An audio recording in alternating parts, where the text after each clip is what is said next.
na wa muntu wita umusambanyi, na wa muntu wita uwaciriwe witeka, nawe Imana yamuzana, Imana yamureshya, nawe yakakira agakiza. Niyo mpamvu nawe uri mu byaha bitandukanye ndakwifuriza guhindukira ukaza mu buntu bw'Imana, ukakira Yesu umwami n'umukiza w'ubugingo bwawe, ukakira impano y'Imana, ukakira ubuzima bushya muri Kristo Yesu. Hanyuma wamara kugeramo ugahinduka icyaremwe gishya. Bibiliya yaravuze ngo umuntu wese uri muri Kristo Yesu aba yahindutse icyaremwe gishya, ngo ibya kera biba bishize, kwa kuraguza biba bishize, bwa busambanyi biba bushize, imirimo ya kamere yose bihindutse, iba itaye agaciro, ahubwo hagahabwa igiciro muri wowe, igifite agaciro kikaba cya kintu ukoze nyuma y'uko ugera muri Kristo Yesu. Muraho neza abakunzi ba Godson Tunes, nk'uko musanzwe mubimenyereye. Ubu dufite gahunda yo gukomeza kubazanira ibiganiro cyangwa se gukomeza kubakorera ibintu byiza bitandukanye ariko byiza. Dukomeje kubaha ikaze rero no muri iki kiganiro cyangwa se muri uyu mwanya nk'uko mubibona imbere kuri kamera. Uyu nguyu mu biganiro by'ubushize hari ikiganiro twigeze gukorana nawe tuvuga hejuru y'ukuntu isi yinjiye mu itorero n'ukuntu iyo si tugomba kwisohora cyangwa se uko tugomba kugarura itorero nyaryo gifite umwimerere. Rero nk'uko mubibona barebye iyo video murabona ko ari wa wundi wadufashije kutwigisha cyangwa se kudusobanurira ibyo tutari dusanzwe tuzi kuri icyo kiganiro twigeze gukora. Rero yadusezeranyije yuko nitwongera kumukenera ahari ari available. Rero nk'uko mubibona murabona ko yatwitabye. Rero uyu munsi turifuza noneho ko tuganiriza ku ijambo ry'Imana. Nicyo twifujeho cyane kubera ko twari twabivuze ubushize tuvuga uburyo itorero rigomba kugenda. Rero noneho turagira ngo uyu munsi tuganirize abantu babonye kiriya kiganiro, noneho tuba abigishe, noneho ababwirega n'ijambo ry'Imana, batarakizwa bakizwe, n'abakijwe barusheho gukomeza gukizwa. Rero reka tumuhe umwanya tugezeho ijambo ry'Imana cyangwa se icyo Imana yamushize ku mutima. Ni karibu Bwana, umwanya ni wanyu. Murakoze cyane, Imana ibahe umugisha mwinshi kongera kunyakira, nari mbakumbuye. Asante. Kwiduhaye umugisha wo kongera kubonana muri ubu buryo. Yego. Hari yaciyemo iminsi tutagera kuri izi kamera. Twagize umugisha, Imana ikomeje kuturinda, kutubera amaso, ikomeje kurinda ubugingo bwacu n'umubiri. Kandi turizera yuko n'abakurikiye iki gitangazamakuru n'abariko bameze ko bakomeje kurindwa mu buryo bwose, ko bakomeje kubona ineza y'Imana mu buzima bwabo bwa buri munsi, kandi n'abantu batari babona ineza y'Imana mu buryo bitamo ko bayibonye Imana ibereke neza yayo. Amazina rero ku bantu batayazi cyangwa se batubonye bwa mbere, nitwa Jean Pierre Dukunda cyangwa Peter. Ni umukristo ubarizwa mu itorero rya Piere muri paruwasi ya Gasave mu itorero rya Ntora. Imana iduhana umugisha. Rero ngize umugisha wo kuboneka kuri izi kamera uyu munsi, ariko nk'uko umuyobozi w'ibiganiro cyangwa umunyamakuru abisabye, aravuze ati tubagezeho ijambo ry'Imana, Imana idukize ku mutima muri iyi minsi. Reka tubanze dusenge mbere yuko twinjira muri uwo mwanya wo kuganira ijambo ry'Imana. Imana ibahe umugisha mu izina rya Yesu. Imana turagushimiye mu izina rya Yesu kuri Imana nziza. Uri Imana yitaye kuri buri muntu wese, ntabwo usubiza inyuma abakwemera kandi ntusubiza inyuma abagusanga. Niyo mpamvu tuje kugira ngo ubane natwe, niyo mpamvu tuje kugira ngo uvugane natwe mu ijambo ryawe, niyo mpamvu tuje kugira ngo umwuka w'Imana akorere mu buzima bwacu. Mana rero ari ngewe ugabura n'abakira, twese tugabana umugisha w'Imana, kandi icyo dushaka nuko ubugingo buhoraho. Mana tuzakomeza kubwenjoyinga, kuryoherwa nabwo kububamo, kuba mu buzima Imana inezerwa. Urakoze cyane rero kugambire kugira neza ubugingo bwacu n'imibiri. Ibi byose tubisabye Imana mu izina rya Yesu. Amen. Amen.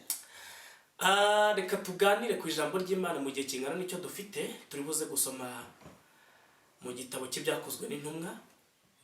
Turasoma mu gice cyaho cya 10 n'umurongo wa 34 na 35.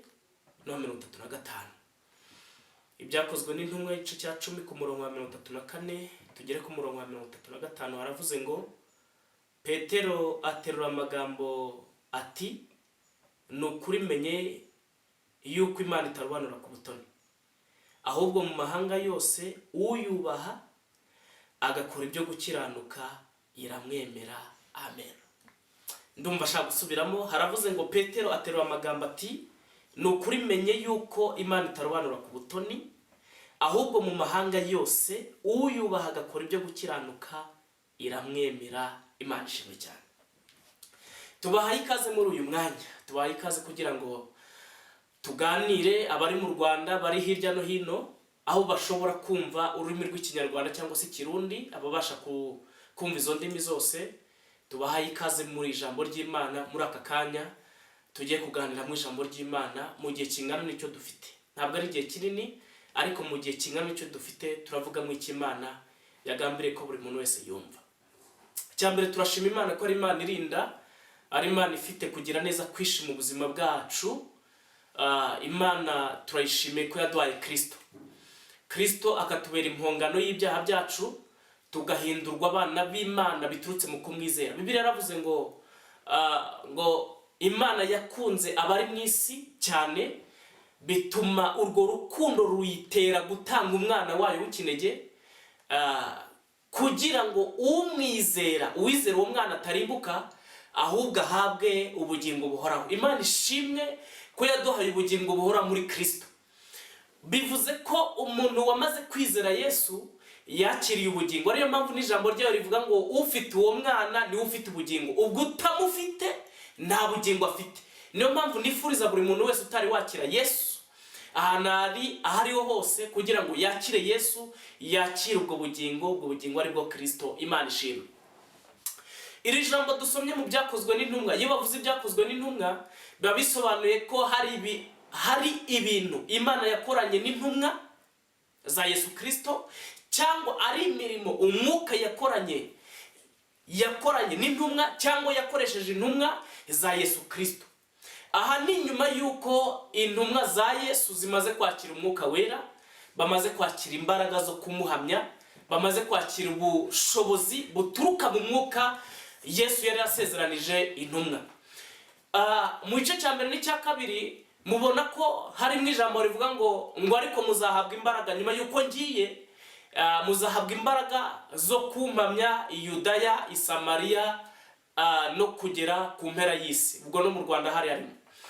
Turashimira Imana ko yisezeranyije isohoza. Imana ishimwe. Yesu wavuze ngo muzahabwa imbaraga yarabikoze, yatanze imbaraga nyuma yuko agiye, nyuma y'iminsi 10. Akimara kuzitanga, abo yari yazisezeranije bamaze kuzakira batangira gukora imirimo itandukanye ituruka mu mbaraga bari bamaze kwakira zitangwa n'umwuka Yesu yari yohereje intumwa zamaze kwakira. Hanyuma Petero wari uyoboye itorero ry'Imana ryari riri mu cyumba cyo hejuru, yaje gusohokana nabo bari kumwe mu cyumba cyo hejuru ku munsi wa Pentekote. Uwo munsi wa Pentekote usohoye ugeze umunsi wa 50, ntituza kubyinjiramo cyane. Hanyuma usohoye asohokana nabo bari kumwe mu cyumba cyo hejuru. Hanyuma basohotse bagera hanze barimo kuvuga indimi nyinshi nk'uko Imana yari yabahaye kuzivuga biturutse ku mwuka bari bahawe. Hanyuma bageze hanze, abantu babaturutse hirya no hino bageze Yerusalemu batangira kumva intumwa ziri kuvuga indimi zitandukanye, izo mu bihugu bitandukanye, z'Abayuda, indimi z'abantu bari baturutse i Samariya, bari baturutse mu bihugu bitandukanye, za Misiri n'ahandi. Abantu batangira kumva izo ndimi, barimo kumva ibyo intumwa zivuga mu rurimi rw'iwabo. Hanyuma batangira kuvuga ngo birashoboka cyane yuko izi ntumwa zishobora kuba zanyweye ibisindisha. Petero arababwira ngo iyi ni isaha ya 3 mu gitondo saa 3, ntabwo amategeko yo muri Isirayeli mu Bayuda ayemerera abantu kuba bajya mu kunywa ibisindisha byabatera kuvuga izindi ndimi ziturutse kuba banyweye ibyo bisindisha. arabwira ngo ahubwo umwe mwishe mukamubamba ni ukoze ibingibi. Imana ishimwe. Uwo bishe bakamubamba asutse umwuka w'Imana nk'uko yari yabisezeranye, hanyuma uwo mwuka nk'isezerano atuzamo, atujemo niwe uduhaye kuvuga ibi byose turimo kuvuga, niwe uduteye kuvuga zino ndimi namwe mukumva icyo umwuka avugira muri twebwe. Imana ishimwe cyane yuko Imana isezeranije isohoza, yuko Imana ikivuze igikurikirana ibihe n'ibihe. Hanyuma dukomeje, iki ni ikiganiro twasomye cya Petero na Korneliyo. Nimuhera ku murongo wa mbere waho murasangaho Korneliyo arimo gusenga, hanyuma aza gusurwa n'umwuka w'Imana aciye mu ishusho ya marayika. Aramubwira ngo Korneliyo, umaze igihe kinini usenga, umaze igihe wegera Imana, umaze igihe uvugana n'Imana, ijuru ryakumvise, ryumvishe gusenga kwawe, kandi ntabwo ryumvishe gusenga konyine, ahubwo ryitaye, ryabonye n'ubuntu usanzwe ugira abantu. Icyo bivuze ni uko imirimo yawe yo gukiranuka, gufasha abantu ubafasha, byose byageze mu ijuru, bihinduka urwibutso, bihinduka ikintu ijuru ryitegereza rikabona ikintu cy'agaciro. Gusenga kwawe ntabwo kwageza mu ijuru konyine, ahubwo no gukora imirimo yo gufasha abantu byagize icyo bikora mu ijuru. Imana ishimwe. Turashimira Imana yuko ibintu byose dukorera mu isi bigira ahantu byandikwa. Ubuzima bwose tubamo mu isi bugira ahantu bwandikwa. Ibyo dukora byose, ibyo tuvuga, ibyo tugambirira byose, cyane cyane ibyo twakoze mu bwami bw'Imana bigira ahantu byandikwa. Imirimo wakoreye umuntu, umugira neza, umusomya ku gacuma k'amazi mu gihe yari ashonje ukamugaburira, mu gihe yari ababaye ukamuhereza ihumure, byose bigira ahantu byandikwa. Korneliyo rero marayika amutumwaho, aramubwira ngo gusenga kwawe n'ubuntu bwawe wagize byazamutse bihinduka urwibutso imbere y'Imana. Bitumye nza rero. Imana ishimwe. Kubw'iyo mpamvu tumira umugaragu wanjye Piere cyangwa Petero, umutumeho aze, hanyuma akubwire ibyo twebwe twagambire yuko aza kukubwira. Korneliyo akimara kubona marayika aratinya, yikubita hasi, yibaza kubera iki, bigenze bite ko aje atarasanzwe aza. Hari igihe mu buzima bwawe haboneka ikimenyetso kigaragaza yuko Imana yakumviye. Hari igihe mu buzima bwawe haboneka igitangaza gikozwe n'Imana, Imana ikakwereka mu rundi ruhande utari usanzwe uyizi, tandukanye n'urwo wigeze uyibonamo. Imana ishimwe. Marayika yaraje, Korneliyo atarasanzwe amubona, abona ko ari ikintu kidasanzwe kigiye kuvugirwa hagati ye nawe, kigiye gukoreka. Aramubwira ngo noneho tumaho Petero ari Yopa, hanyuma aze mugire ibintu muganira. Korneliyo ashaka abagaragu babiri, abatuma Yopa bajya kureba Petero. Petero mu gihe abamutumwe barimo kuza ngo agira nawe arazamuka agiye gusenga, ajya mu nzu ya Simoni, hanyuma arazamuka ageze hejuru mu cyumba cyo hejuru mu isaha yo gusenga, mu isaha ya 6 afata umwanya arasenga. Noneho abisoje ngo yumva muri we hajemo gusonza, yumva agize inzara, arazamuka ashaka uburyo ajya kurya. Noneho akiri muri ibyo ngo asa nk'ugize inzozi, abaye nk'ugize inzozi, ngo marayika ngo amanura umwenda ngo uriho ubwoko butandukanye bw'inyamaswa, ngo wumukoma hasi.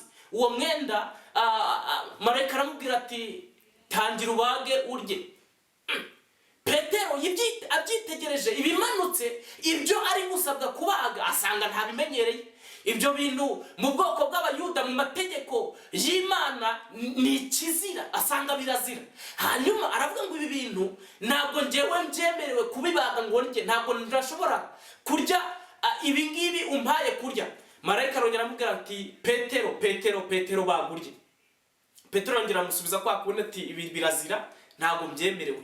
Hari inyamaswa, hari inyama, hari ibiribwa bitari byemewe mu Bayuda, byo kuribwa bitari byemewe, abantu b'ubwoko bw'Imana batari bemerewe kurya. Noneho marayika we arabizana, aravuga ati ibi ngibi nibyo ugiye kubaga ukarya.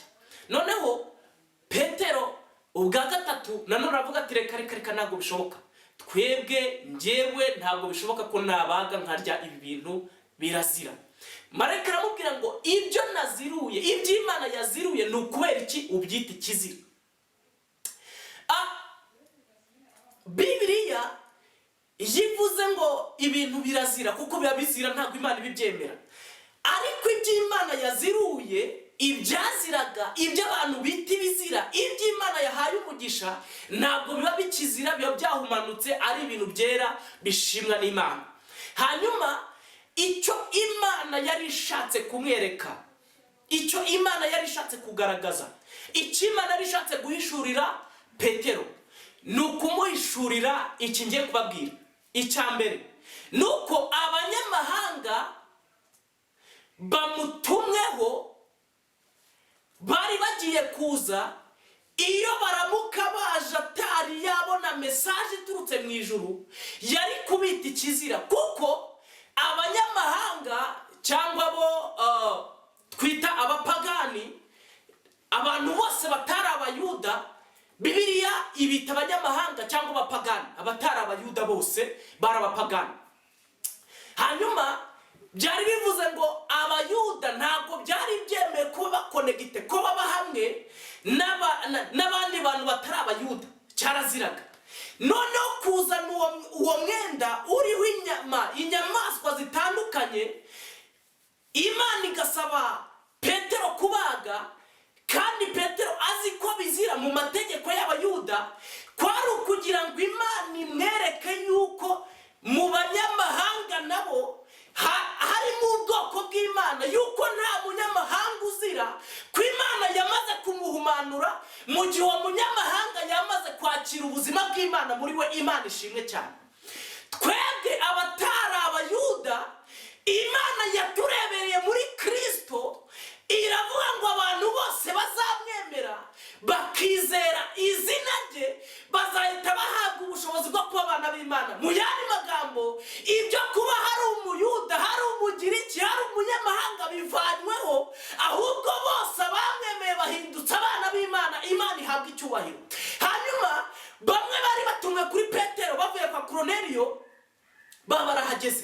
bahageze barakomanga. Petero yamaze kumenya yuko ibyo Imana yahumanuye byose biba bibaye ibyera. Imana ishimwe. Hanyuma baramubwira ati dufite ubutumwa, Korneliyo aradutumye ngo tuze tukurebe. Hanyuma Petero arabyemera, aramanukana nabo, baragenda. Bageze kwa Korneliyo, Korneliyo yumva yuko abo yatumye bahageze, arasohoka ngo ahita yitura hasi ku birenge bya Petero. Petero aramuhagurutsa, arambwira ati nanjye ndi umuntu nkawe. Petero akimara kwicara aravuga ati birumvikana kuba mwampamagaye kandi njye ndi umuyuda, mwebwe mukamuri abanyamahanga, kuba mwampamagaye hari impamvu yatumye mumpamagara. Iyo mpamvu rero niyo nifuza yuko mumbwira. Korneliyo rero atangira amagambo, aramubwira ati nari ndi mu mwanya wo gusenga Imana. Hanyuma marayika araza arambwira ati gusenga kwawe n'ubuntu bwawe byabaye urwibutso imbere y'Imana. Kubw'iyo mpamvu turashaka yuko utumira Petero. Petero nawe aze, hanyuma akubwira ibyo twamutekereye. Petero atungurwa nuko marayika w'Imana yavuganye n'umunyamahanga. Atungurwa nuko hari umuntu utari umuyuda wumvise ijwi rimwe, unasenga Imana kabiri, imirimo ye ihabwa agaciro ngo yahindutse n'urwibutso imbere y'Imana. Mu yandi magambo, Petero ntabwo yari azi ko mu banyamahanga cyangwa abatari abayuda yuko Imana ishobora kuvugana nabo. Reka nkubwire kino kintu, na wa muntu wita umupagani Imana yamuhindura akumva ijwi ryayo. Na wa muntu wita umusambanyi, na wa muntu wita uwaciriweho iteka, nawe Imana yamuzana, Imana yamureshya, nawe yakakira agakiza. Niyo mpamvu nawe uri mu byaha bitandukanye, ndakwifuriza guhindukira ukaza mu buntu bw'Imana, ukakira ukakira Yesu umwami n'umukiza w'ubugingo bwawe, ukakira impano y'Imana, ukakira ubuzima bushya muri Kristo Yesu, hanyuma wamara kugeramo ugahinduka icyaremwe gishya. Bibiliya yaravuze ngo umuntu wese uri muri Kristo Yesu aba yahindutse icyaremwe gishya, ngo ibya kera biba bishize, kwa kuraguza biba bishize, bwa busambanyi biba bushize, imirimo ya kamere yose ibihindutse, iba itaye agaciro, ahubwo hagahabwa igiciro muri wowe, igifite agaciro kikaba cya kintu ukoze nyuma y'uko ugera muri Kristo Yesu. Petero rero nawe akimara kumva ibibaye aterura amagambo aravuga ngo menye neza, Imana ishimwe, Imana ishimwe, Imana ishimwe, yuko mu mahanga yose umuntu wubaha Imana agakora ibyo gukiranuka, Imana imwemera. Tubishimiye Imana cyane yuko Imana itarobanura ku butoni. Hari umuririmbyi yavuze ngo Imana itareba uburanga, nireba igihagararo, ngo ninareba aho umuntu avuka, ngo iyo ngiyo niyo azajya akorera. Turashima Imana yuko Imana itarobanura ku butoni. Turashima Imana yuko Imana ikora ibyo Imana yishimira. Imana irakwemera, ntugire ikibazo uko waba ungana kose, imyaka waba ufite yose, Imana irakwemera ititaye aho uvuka, ititaye ukubayeho, ititaye ku bukene bwawe, ititaye ku bukire bwawe, ititaye ku ngano y'ibyaha wari warakoze kera, ahubwo mu mahanga yose